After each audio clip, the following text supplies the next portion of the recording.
عامر فاروق صاحب ہیں آپ کی نظر میں وہ کہیں انڈر پریشر ہیں، کسی اور فورس کی جانب سے ان کے اوپر دباؤ ہے، یا وہ ذاتی طور پر کسی رشتہ داری کو نبھا رہے ہیں، یا آپ سمجھتے ہیں کوئی آپ کے ساتھ کوئی دشمنی ہے، کوئی مخاصمت ہے، کیا وجہ ہے؟ عوام آج 90% عمران خان اور پی ٹی آئی کے ساتھ کھڑی ہے، تو عمران خان کی آواز کے ساتھ جو آواز لگائے گا عوام اس کا ساتھ دے گی۔ اچھا، عمران خان کے حوالے سے کل پھر جو ہے وہ تو جیل کے اندر وہ کیس کی ہے سماعت، تو بتائیے گا کہ ایک طرف تو فیصلہ آ چکا ہے کہ جیل کے اندر ٹرائل جو ہے نہیں کیا جائے گا، تو پھر بھی ٹرائل تو جیل کے اندر طرف آپ دیکھ رہے ہیں۔ دیکھیں، جج کے بارے میں کمپلیٹ ایویڈنس تو ظاہر ہے ہم نہیں بتا سکتے کہ ان کے ساتھ کس نے کیا تعلق نبھایا یا کس بنیاد پر کر رہے ہیں، لیکن بظاہر یہ لگتا ہے کہ ان کے اوپر پریشر ہے، بظاہر یہ لگتا ہے، اور اس دباؤ کو وہ برداشت نہیں کر پائے، اور اس دباؤ کے تحت عمران خان کے خلاف وہ فیصلے کر رہے ہیں جو نہ قانون کے مطابق ہیں نہ آئین کے مطابق ہیں، وہ نا انصافی پہ مبنی ہیں۔ حسین صاحب، ماضی میں کچھ فیصلے تو عامر فاروق صاحب نے خان صاحب کی فیور میں دیے تھے۔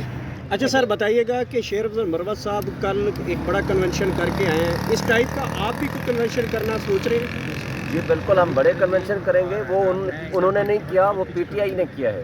پی ٹی آئی کر رہی ہے، اور کے پی میں ابھی تک پراپرلی ہمیں اجازت نہیں ملی، لیکن پشاور ہائی کورٹ کو سلام ہم پیش کرتے ہیں کہ پشاور ہائی کورٹ نے بڑے اچھے فیصلے کیے ہیں، اور کانٹیمپٹ آف کورٹ میں بھی ان کو بلایا ہے کہ جب پشاور ہائی کورٹ نے فیصلے کر دیے ہیں تو مردان اور سوات میں ہمارے لوگوں کے خلاف مقدمات درج کیے گئے، کرک میں ہمارے لوگوں کو سیدھی گولیاں ماری گئیں، اور ابھی تک پراپرلی پولیس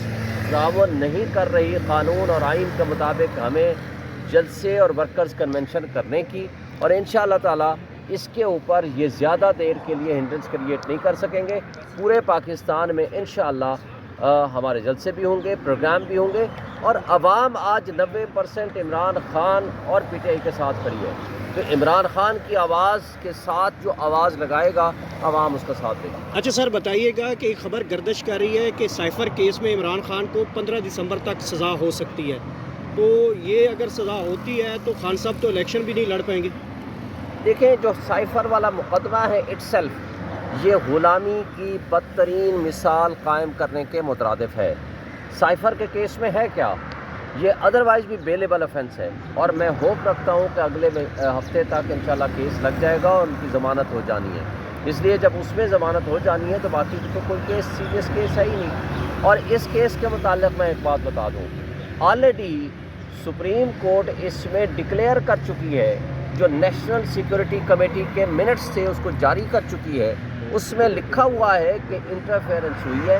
اور اس مداخلت کے نتیجے میں جو سازشی کردار ہیں اس کے لیے کمیشن بنایا جانا تھا۔ کمیشن کس نے بنانا تھا؟ حکومت پاکستان نے۔ یہ جسٹس عامر فاروق صاحب کا فیصلہ غلط ہے، جس نے کہا جی اس پہ تو کمیشن، یہ جو تھا سپریم کورٹ آلریڈی اس میں فیصلہ دے چکی ہے، حالانکہ سپریم کورٹ نے کہا کمیشن بنایا جائے، اور وہ کمیشن کس نے بنانا تھا؟ حکومت پاکستان نے۔ عمران خان نے جنرل ریٹائرڈ طارق کی سربراہی میں کمیشن بنانے کا حکم جاری کیا، جو اس نے بعد میں معذرت کر لی تھی، اور شہباز شریف نے فلور آف دی ہاؤس پہ کھڑے ہو کر کہا تھا کہ میں اس پہ کمیشن بناؤں گا، لیکن نہیں بنایا، تو جس سے ان کے اپنے بدنیتی ظاہر ہوتی ہے۔ لیکن یہ کہنا کہ جناب چونکہ کمیشن نہیں بنا لہٰذا سائفر کیس میں عمران خان کو جیل میں بند کر دو، یہ آن دی فیس آف اٹ غلامی کی بدترین مثال قائم کرنے کے مترادف ہے، اور مجھے یقین ہے کہ جب یہ اوپن ٹرائل ہوگا تو میں نہیں سمجھتا کہ اس میں کوئی بھی جج اس میں ان کو سزا دے سکے گا۔ اچھا سر، بتائیے گا کہ 30 کے قریب جو ہے وہ باپ پارٹی جو ہے وہ نواز شریف کے ساتھ الحاق کر چکی ہے۔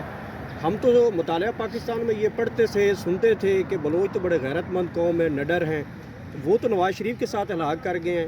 آپ کے ساتھ بھی کوئی اسی طرح کی کوئی جماعتیں الحاق کرنے جا رہی ہیں؟ کیا باپ پارٹی باپ کے احکامات پہ چل رہی ہے، یہ بھی ساتھ بتا رہے ہیں؟ دیکھیں، باپ کے متعلق اس کے باپ سے پوچھا جائے۔ جو مریم نواز نے یہ کہا تھا، جو الفاظ استعمال کیے تھے، ان سے بتائیں کہ وہ کیا ودرا کر گئے ہیں کیا، یا باپ کے باپ کے ساتھ ان کی کوئی گٹھ جوڑ ہو چکی ہے۔ اب یہ تو یا مریم نواز بتا سکتی ہے، یا شہباز شریف یا نواز شریف بتا سکتے ہیں کہ باپ کے باپ سے ان کا کیا تعلق رشتہ ڈیولپ ہوا ہے، جس کی بنیاد پہ ہم یہ کہیں کہ آج باپ اور مسلم لیگ نون